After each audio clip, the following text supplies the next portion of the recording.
Right now, almost two-thirds of Americans are overweight, and by 2030, more than half our population may be clinically obese.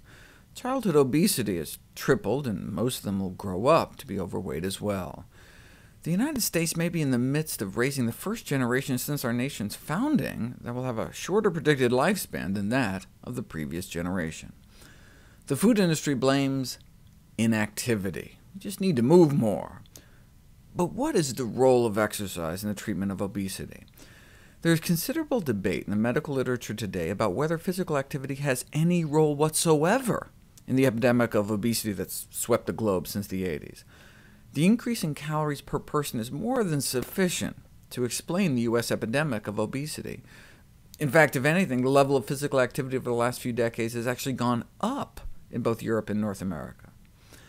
This has important policy implications. Yes, we still need to exercise more, but the priorities for reversing the obesity epidemic should focus on the overconsumption of calories.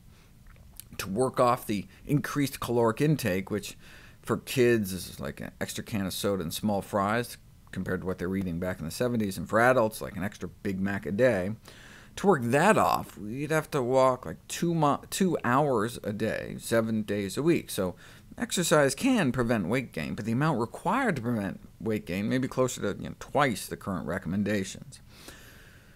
Public health advocates have been experimenting with including this kind of information. The fast food menu labeled with calories and the number of miles to walk to burn those calories appeared to be most effective in influencing the selection of lower-calorie meals.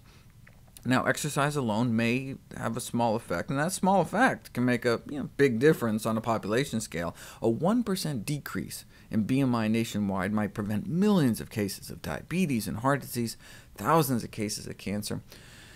But why don't we lose more weight from exercise?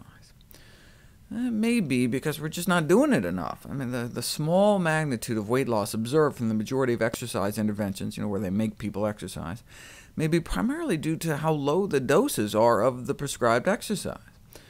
People tend to overestimate how many calories are burned by physical activity.